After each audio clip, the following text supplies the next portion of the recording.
माँ बाप को एक बेटे ने वृद्धाश्रम छोड़ करके आया। ध्यान से सुनना, ये बहुत सत्य घटना बता रहा हूँ। एक बेटे ने अपने माँ को वृद्धाश्रम छोड़ करके आया।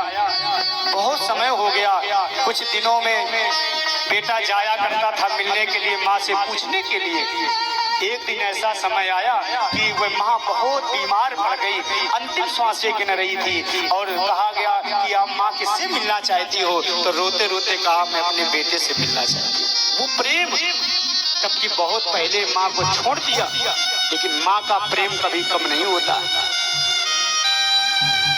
वो माँ का दिल, तुमने एक कहानी सुनी होगी,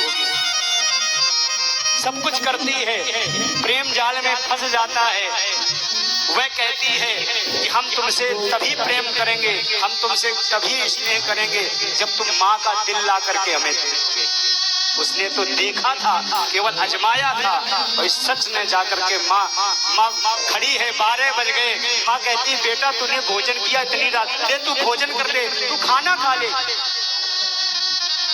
माँ सजोए बैठी है थाली और बेटा खंजर लिए बैठा है। और उसी समय माँ के छाती पर वार करता है, दिल निकाल करके अपनी पत्नी को देने जाता है। वो कहानियां याद आती है। माँ भबक करके रोती है, हम अपने बेटे से मिलना चाहती हैं।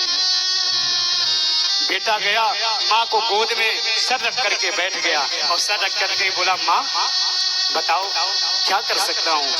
वृद्धाश्रम में माँ है। माँ ने कहा, बेटा सच बताएं? बोले, यहाँ पर ना एसी है ना कूलर है। अरे एसी तो छोड़ दे, पंखा भी नहीं लगा है बेटा, बहुत गर्मी लगती है। तू ऐसा कर, यहाँ पंखे लगवा,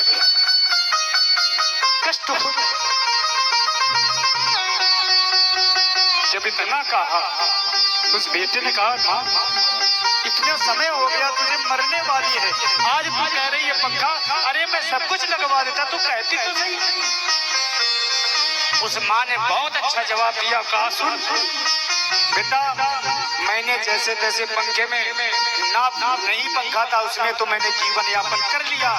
लेकिन तेरे सामने भी यही समय आएगा जब तेरे बालक तुझे इस वृद्धाश्रम में छोड़ेंगे, तो तू नहीं सह पाएगा, बिना पंखा के तू नहीं रह पाएगा, तेरा भी असर यही होगा जो आज मेरे साथ हो रहा है। इसलिए तू अगर रहना चाहता तो इसमें पहले पंखी लगवा दे। तो माँ कहते कहते एकदम तोड़ दिया। तो माँ होती है,